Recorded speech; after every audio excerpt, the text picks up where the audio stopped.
Alright, got all the connections plugged in. So my goal, or obviously, so like I said in the beginning, I never really finished the product, only because I got proof of concept. I know that it works now.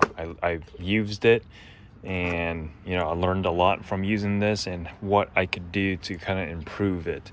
I've already mentioned how I'm going to relocate the fuel pump. You'll hear in a second why. It doesn't really bother me too much, but I mean, if I'm going to do a little changes to this thing, I might as well do it now. Kind of get it a little bit more the way, improve it, improve it after using it. A lot of times, that's what, the best way to go about doing anything is kind of just build it, run it, see how you like it, change it as you need. Probably won't be changing this, moving this location, stay the same. I like having these little cubbies here where I can store, extra stuff that I need. Another thing is I run kerosene. You can run diesel or kerosene. Kerosene does cost more, but kerosene burns cleaner, and it doesn't. I don't know if I'm assuming it doesn't expire, because the kerosene that's in here is probably a year old. I've gone year to year with fuel just sitting in the tank and never had to do anything with it. I just literally I haven't fired this up this season yet. Last time I used it was last winter, and this is probably the kerosene that was in there. Diesel, cheaper, but you have to clean out your lines, I think, because diesel is biodegradable, I guess, and it starts turning green. It starts building algae and stuff. You can see this is kerosene, same tank. I haven't fired this unit up yet, so we'll see what it's gonna do. You can see it's crystal clear. It's almost like water. The smell of kerosene is different than diesel. I honestly prefer the smell of kerosene. I mean, I'd rather not smell either. Like I said, this vents, so I do smell the kerosene. But if I had to choose between the two, kerosene is probably going to be the route to go. I buy these, I think, a gallon at a time at Walmart. They come in a white container, and also now I can just carry that container. I literally can just buy spare fuel. Whereas diesel, you fill this up with diesel, you got 5 liters. That's the other thing, is the way I run mine, I can go 2 nights of over 10 hours each on 5 liters with no issues, and it still probably won't even be empty yet, but low enough to where I can probably not go another night. But yeah, so 2 nights on 5 liters. At the settings I run mine at, I can turn it up and down, and I'll still be able to go 2 nights on 5 liters with plenty of room to spare to go. But like I said, go to Walmart. I can buy like a gallon of it. Cost me, I think, $5, maybe $10. Obviously, that's a lot more than what diesel goes for per gallon. But it comes in a container. I can just throw it in the car and have spare fuel. Whereas with diesel, I run a gas engine. I would have to buy another jerry can to carry diesel, and it's just, I don't know, more hassle, I guess. So got kerosene in here. Haven't fired this thing up. I'm gonna test this on my Sequoia. I have my door power ports made from Off-Road Custom Designs, my own brand plug here. This is how I run mine. So going back to what I was gonna do some changes. I'm actually gonna be cutting these lines down and redoing this hole. Originally this hole, it runs through here, and then that way I can keep this box closed. I can actually keep this box completely closed, and the system will run as is. But the 2 wires typically run through this hole here. I'm going to change this out and fit this with quick disconnects, and cut these lines out and put quick disconnects on here, and probably change all these, because these things they run this electrical tape crap on here, and in my hand's sticky as crap right now. It's pissing me off. See, it's already coming out of it already. I'm gonna do a nice clean wire loom on there, quick disconnects, roll these up inside. That way when I get to camp, I open this box up, I pull my control unit out, I grab my cable, plug it right in, and then I run it to wherever I need power from. So in my case, I have quick disconnects. The reason there's a quick disconnect on this side, most people will probably just run it straight through, is I actually have a set of alligator clips that plugs into this as well. So if I ever don't have a cigarette connection, or for whatever reason these things go out, or I can't use it from here, I need to go straight to battery source, I can switch out this connection to an alligator clip so I can run it just straight to the battery and have this work. The display on this thing is crap, but you can see, you can read it now. If I bring it out here, it's really, I don't know what type of, I forgot what it's called, but you gotta have a little low light to be able to see this. So that's what the display looks like. I haven't fired this thing up. Shows a fan right there. Normally I think it spins when you fire this up, and that's the fuel pump right there. That's the connection to the controller. That's the time that it's, so I have had this plugged in for 6 minutes now. It just registers as a time. The other thing is power use. On fire up, it has to heat this glow plug in here. That's your biggest draw. It has to preheat that glow plug for this to fire up.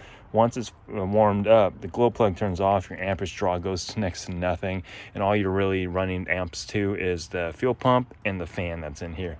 That's it. The glow plug is your biggest draw on this thing. I don't know if it's maybe my wiring, it's just too thin, because this thing does have it does have a couple like error codes it can throw as if it senses any issues.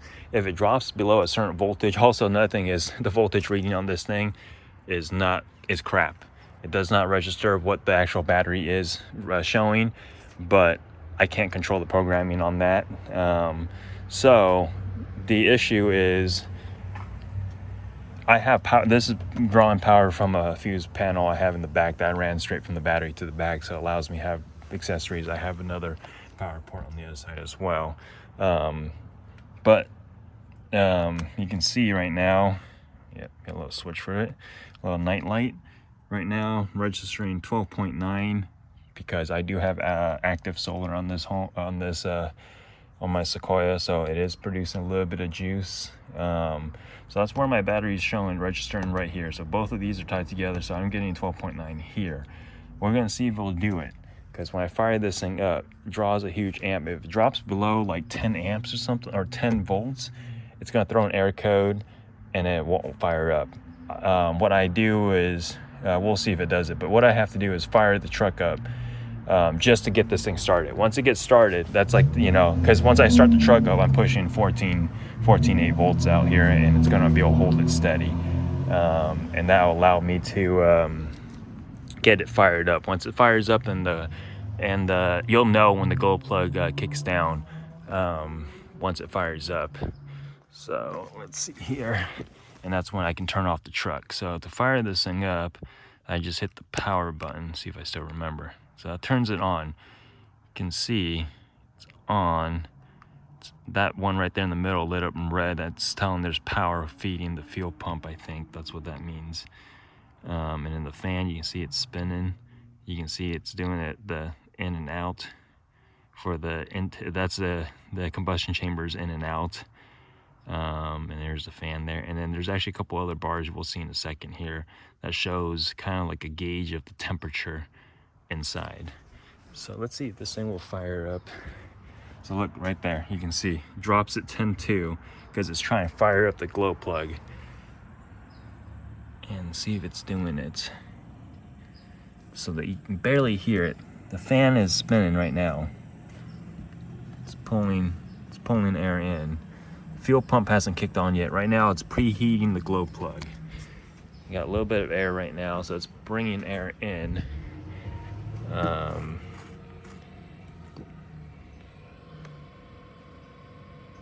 Sounds like it's pulling air in here as well. Yeah, it's pulling air in right now. Yeah, got a little bit of air coming out, so it's pulling air in there as well.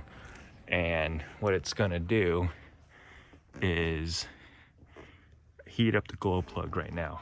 Oh, see, it just threw the air, turned itself off. EO1 means battery, so obviously it's not gonna fire up. It's been an issue I've been having to deal with, or this is just the common issue I have. If I maybe shorten up the wirings here, see right now it's 9.69. So when it does that, it gives me the air.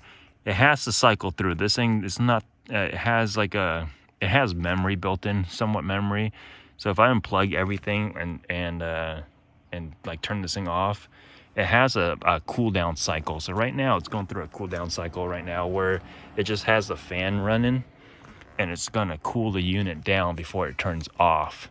So so right now, you know, you don't want to do anything. You get the error code, just wait. You're gonna wait for this to everything turns off. You'll know because the fan will shut off, that will cut off, these arrows will stop flashing. At that point, that means it's done its cooldown cycle. Once that cycle's done, then you can refire this up, which I'm gonna do, but I'm gonna do it with the engine running. Before I do that, now if you're running, even if I had this direct to the battery, I think I still had issues, the same thing. I'm not sure if it's because this is all the wiring that comes with it. It's pretty long. Maybe, you know, once I redo this box and I do my quick disconnects, I might up the size of these wires. Actually, that won't even change anything for here because this is the issue. Actually, I don't know. We'll see. I don't know. I might upsize the wires, might not, but I might shorten it. That way it's not a big issue. See, it clicked off. The fan turned off. My battery's back up to 12.5. Nothing's happening on the gauge besides in and out, but oh, there it is. Finally turned off. So now it's back to square one, zeroed out. So what I'm gonna do now is fire up the Sequoia and then fire this thing. All right, I got the Sequoia fired up, registering 14.8. Cold start up. So now we're going to fire this thing up, and now it should be able to keep up. Voltage shouldn't drop. You can see it drop 0.3, 0.4, 0.5. I guess the glow plug's going, so we'll see where this takes it down as it fires up this glow plug in the heater. I don't know if you guys can see this out here. I'll bring it back in. We'll show you in a second. See what it does for voltage wise. I hate that this makes the video super long, but I mean, if you're looking to go this setup, you know, sucks if the video is long, but at least you can see the full process. I kind of want to, I don't want to like lie or show, you know, like, oh yeah, you just buy this and it fires up and works great. And I mean, if I had to do this all over again, I would still do this. This is, like I said, a huge game changer for me if you do any type of winter camping. I'm only a 130-pound guy, so I get pretty cold at night. I live in California. I'm used to warmer weather. So right now it's coming into a fall winter season for me. Did snow camping last year in my truck, and I loved it because of this heater. So I wouldn't change. I would. This is like a must for me if I go. So right now, look, there it is. It's 11.9 above 10, so that's what's keeping it happy. You can hear the fuel pump starting to kick now. So now that the glow plug's got its temperature it needed it to be, it kicks on the fuel pump. You can hear it ticking. Hopefully you can hear it ticking. It's going to slowly ramp up the ticking as it's feeding the fuel now, and it's going to keep ticking. And another thing is, a lot of people get a little scared when they see bubbles or an air pocket in here. I've never had an issue with it. I think this is fairly normal. Maybe when I redo this, I'll angle it up so that it doesn't trap it. But you can see more than 80% of this thing's filled, and it's not in line with where the actual out for it is, so it's not pulling air in. So you just want to make sure there isn't any air in the system. That's probably why they asked for this to be at 45 also. That way it funnels all the air upright, and it forces it out of the system. That's another thing is a lot of people have issues is with the fuel system on this thing. Again, I got lucky. I literally installed this thing as is and fired it up, you know, and it worked. A lot of people had issues with smoking out of the exhaust. I have probably seen it smoke maybe once, but it cleared itself up. Not sure what happened there, but so this is the feel. from a year ago. Kerosene costs more money, but man, the convenience of never having to change it out, maintain it, you know, because this is not a year-round product I keep on my truck. As much as I like to have it fixed in there and be setup time super quick, I mean, setup time isn't too bad now. Got just 2 hoses, I got 2 wires I got to connect, plug in, and then I just got to take this duct. I'm already feeling warm air. I just take this duct and feed it. In my case, I haven't fully finished it yet, but I literally just roll down my window right here, and then I run the duct in here, and it feeds hot air in. Oh, here we go. You can hear it ramp up more now. It's going to start feeding it more and more as the combustion chamber starts to fire up. And let's see what this thing is doing. You can see right there. So that's what is that gauge? That's the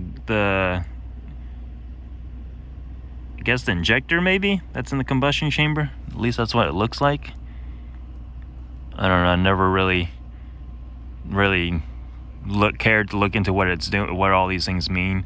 But all I look for is make sure the fan's spinning, and as you can see how it's starting to get ramp up. That's basically the temperature of the combustion chamber. For long-term use, here we go. You can hear the fan kicked on full. So the fan kicked on full. It's about to fire up. It's almost like a jet. I love this. Every time I fire this thing up, once I hear this, it's like, oh, you know, you're gonna get. Oh, look at that. It's already full, almost whatever. I have it on, I think, half blast right now. But if you could feel this warm air. It's winter now. It's outside. It's what is that, 70 out here? I guess that's not too cold. 68. Yeah, just shy of 70, so it's right around 65 to 68 outside right now.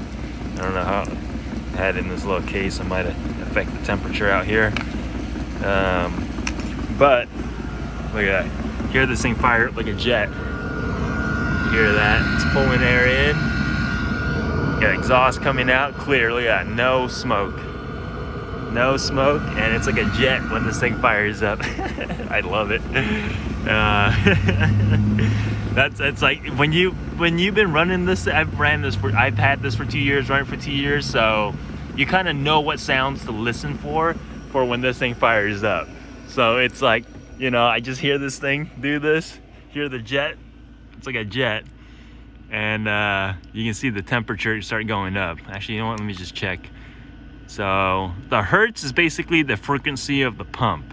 So like I said, I've ran this thing for 2 years, and I kind of know what temperatures I'm going to be getting mine at. So around 3.0, I'm going to get around, that's on the little, it's still warm, but depends on how cold the night is. If it's cold, it's not too night, I can run this at 3.0. It goes up to 5.0. 1.0 is the lowest, I think, for the fuel pump setting. Like I said, I run mine on the fuel pump setting. I'm not going to show you how this thing part works because I would have to do like another video because I got to figure it out myself. It's just me just randomly clicking buttons to figure it out. So right now I'm running mine I normally run mine at 3.0. Right now it's on full blast. I think it's going to trim down. Actually, will it trim down? Like I said, this is the first time I fired it up this season, and year-old fuel, and it works. You know, this is a good sign. I'm at full red right now, so this thing's pumping out full heat, and I run mine at 3 hertz if the temperature is almost like today, where I'm in like in the upper 60s, lower 70s. I'll run it around 3 hertz. That's plenty of heat that'll keep me comfortable. I run 2 sleeping bags, but I don't zip them up. I literally use them like blankets. I just don't like being constrained. So this heating unit allows me to feel like I'm at home with a blanket and a heating system. So right now 3.0 is about where I run it. If it's a colder night, I'll turn it up a little more. Honestly, the higher you turn this up, the more fuel it's going to use, but it's also a little bit hotter temperature you're going to get inside the cab. I think 3.5 is as high as I ever had to run it, even in snow when it was 0 degrees out. I was able to run mine at 3.5, maybe a little 3.7, I think, at one point. But I woke up, it was snowing outside, it was 0 degrees out in the morning, and it was, I think, like 78 inside my cab, and I was in a t-shirt and shorts, I think, when I went to bed in, because it was so warm. Half the time I don't even have blankets covering me because it's so warm in here. I just telling you, this, I mean, for 100, I bought this unit. I paid a little more because it was supposed to be apparently the two kW units cost more than the 5 kW units, but if I had to do it again, I'd just straight order a 5 kW unit, have the extra buffer, plus they're cheaper. You can get them around $130, $150. The aluminum case ones cost a little bit more. I wanted the remote, so overall I think I paid like $180 for this one. I mean, shoot, I mean $180 for heat, and if you do as much, you know, if you like doing winter camping and a sissy like me and like to be in some warmth, this is the way to go. Let me just turn it down, see if I can get this to go down a little bit more. I mean, it's not hot outside, so normally when I run this at 3.0, this thing would be around maybe one red bar or maybe a yellow. You don't want this to be too low. What I've read online and heard is if you don't run this at too hot of a setting, the unit inside the combustion chamber builds up carbon and it plugs it, and then over time you have to take it apart and clean it. It's not hard. I never had to do it. I've had this unit for 2 years. Only used it maybe a dozen or so times. Yeah, don't do too much winter camping, but hoping to change. I've been doing it more and more. Last year I did it more. This year I'm hoping to do even more in an extended period of time. But I don't know, maybe it's the kerosene that I'm running. Like I said, kerosene burns cleaner. I'm trying to make this as maintenance free as possible. I'd rather pay the extra money for better, cleaner feel to not have to take this unit apart or have it fail on me on a trip. You know, kerosene, running it through, I still try to monitor this and try to keep it at least on one or maybe 2 yellows. That way it's hot enough in there to where it burns off whatever they need to be in there. If you run this at the lower tiers of this thing, where it's like, again, what color is that, green, you have a greater chance of building carbon, I guess. I don't know if I would even build carbon since I'm running kerosene. I think just it cleans. So I don't know. I'm hoping I never have to take this thing apart, but if I do, I'll show you. But yeah, right now I'm running at 3 hertz. That's basically, this is controlling the fuel temp or fuel speed. So let's take it back out here. So truck's running. I should probably turn it off now, but I'm registered. Well, trucks, see, you can see it's back up to 13.9, and that's with the truck running, and the glow plug is finally turned off. So this is about how you can hear the fuel pump tick. It's not bad. It never bothered me when I've gone to bed. If I ran this wire on the outside there, I can actually close this, and it quiets down the unit a little bit more. Most of your sound you're going to be hearing is actually from the fan here. See, this right here is blowing up hot air. Actually, you know what? Let me just turn off the car so I can show you that this unit actually can run without it being on. So there it is, key off. Yep, battery voltage readings everywhere. Everything's hot on this vehicle, all my aftermarket accessories. So key off, battery is sitting 12.6, 12.5, and literally I can run this for 10 hours on that, no issues.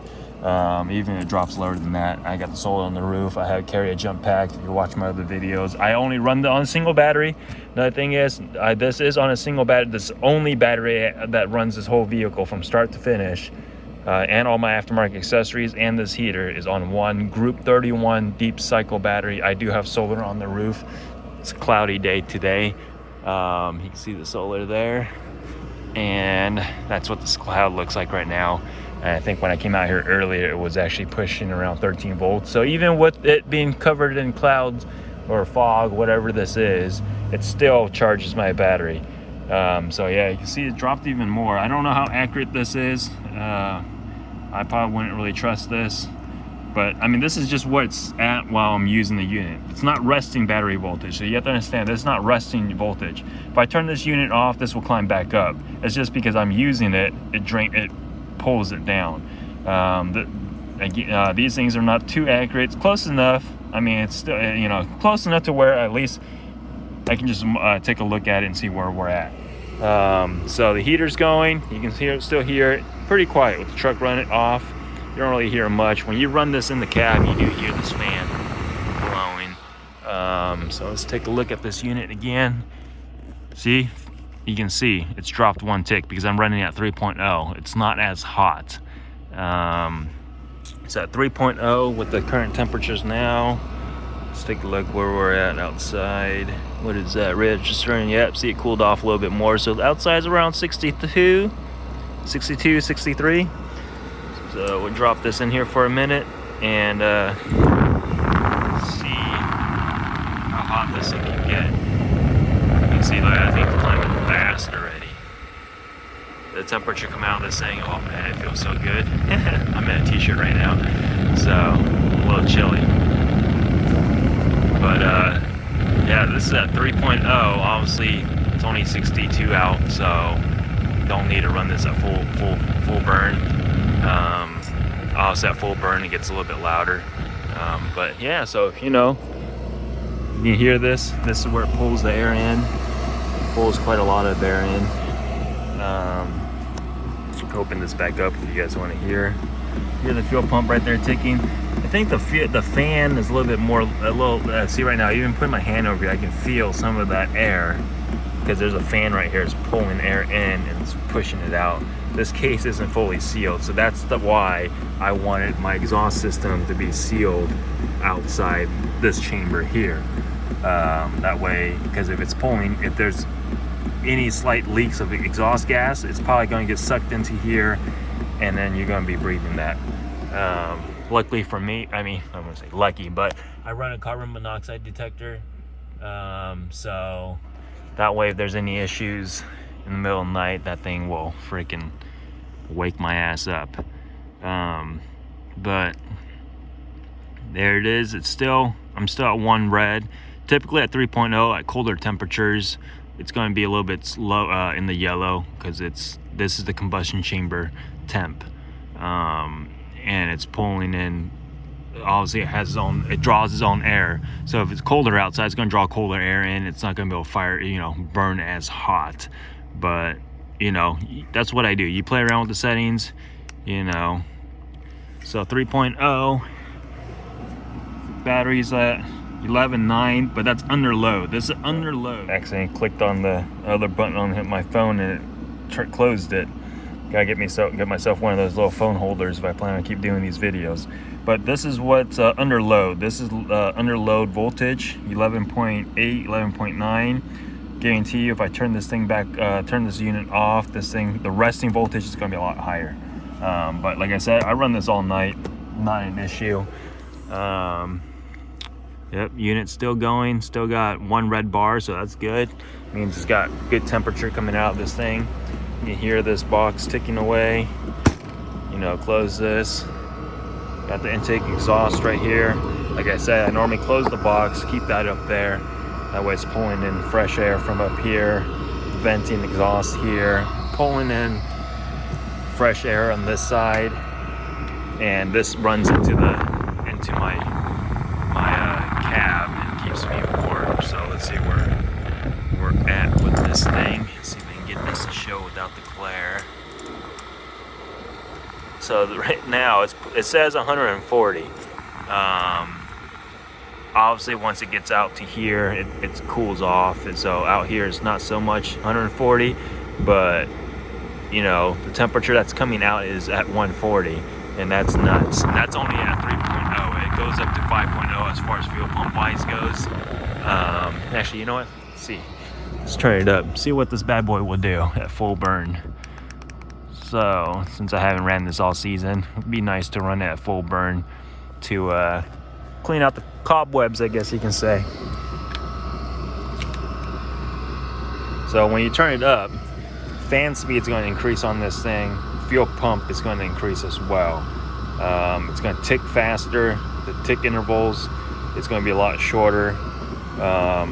And honestly, I think when you turn it up, you don't even hear the tick anymore. Just because it starts ticking faster, so it sounds almost like a solid sound instead of just a tick. So let's see, yeah, so 5 hertz, is what I have the pump set up right now. So at 5 hertz, this is going to fire up more, and it's going to go up to 2 reds and going to go into like a what I call a full burn. Draws more power, as you can see. Under load, I'm at 11.5 now. Again, not resting voltage. So I'll show you where we're at once we turn this thing back off. Dropped a little bit more, 11.4, and it's going into a full burn right now, full on tilt. And now we're coming up to almost 150, and I can definitely feel the difference in the heat already. It's coming out pretty hot now. First time I think I tested this thing, it wasn't that cold outside, and I had it on full blast, and holy smokes, I literally almost had to strip down naked because it got so freaking hot, so fast too, you know. So there it is. It's 2 red right now. It's on a full 5 hertz. It's still probably not at its highest temperature it can be. Battery 11.3, under low 11.4, so it's going to eventually find a spot where it's just going to sit there.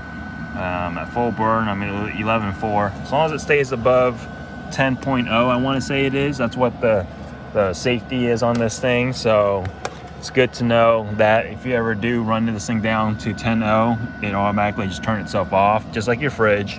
It has the low voltage setting. I didn't know these things had that, but you know, it does. So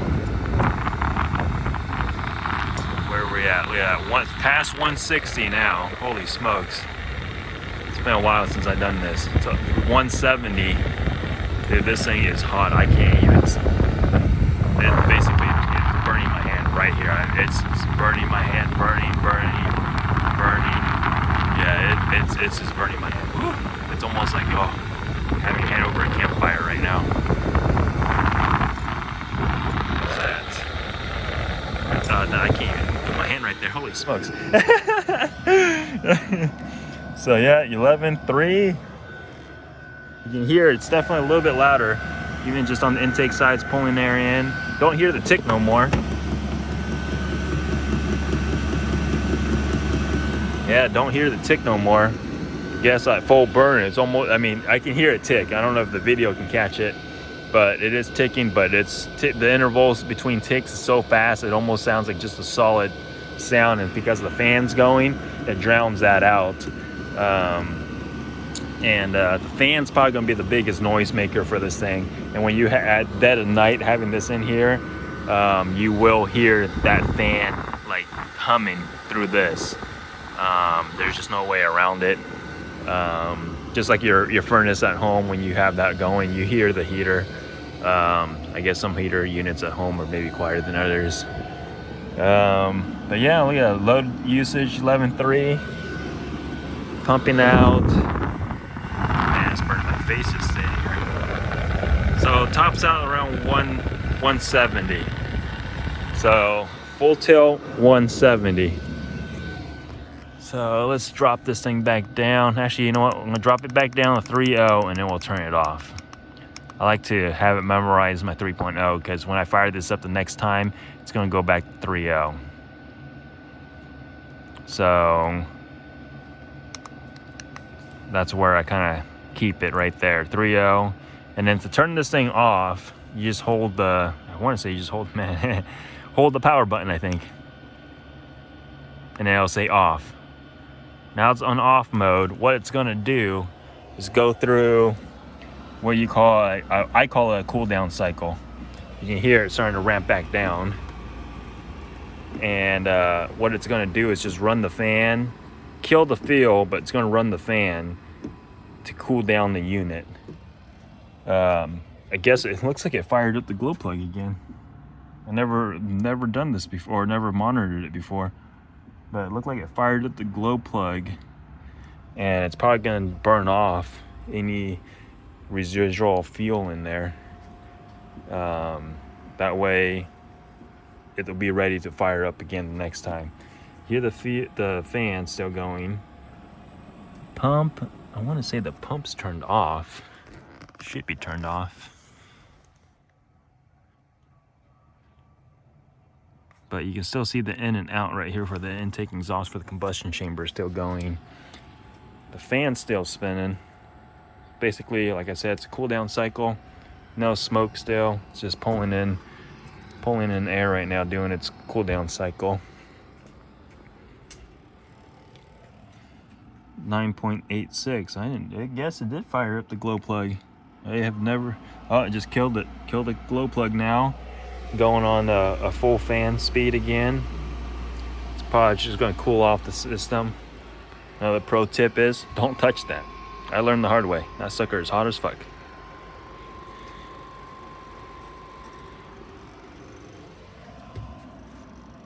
So 11.9, but the unit's still going through. See, you can see it's cooling off. The little ticks are going away. So it's cooling down. I don't know. I think the cool down cycle is the same regardless of where it's at. It's gonna just do its cycle. You have to let it run its course. If I unplug power to this unit now, the next time this thing turns on, it's gonna do. It has to complete that cycle. There's not the logic in this thing is not that smart. I mean, you know what you expect for a $150 diesel heater that typically the big brand name ones that have a monopoly on these things sell for 800 plus. And for that price, I'd rather buy myself 4 of these things before I get into one of those. These things, you know, there's so much information on these things for troubleshooting and stuff like that. You can find online, you know, replacement parts are available.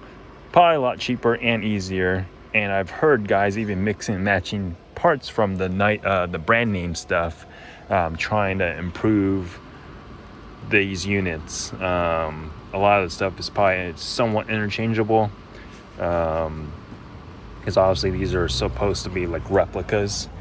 But yeah, you can see my voltage is coming back up, 12.2. It's still under load, running the fan, still doing its cool down cycle.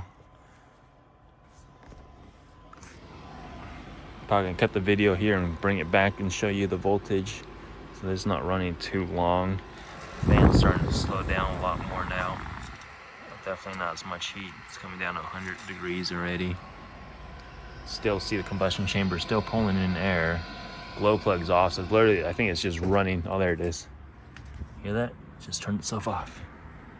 It's done. Cool down cycle's off. Unit is completely off. These two right here will probably, yep, there it goes, turned off. So yeah, everything is off now.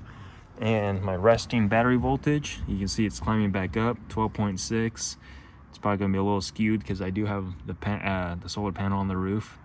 But you can see under load and resting is 2 different things. So you have to account, or not account, but understand that. So yeah, there it is. Hopefully I'll be doing hopefully this will motivate me to get some more stuff done to this thing, and I'll do maybe an updated video on any improvements and changes I've done to this system. So there it is.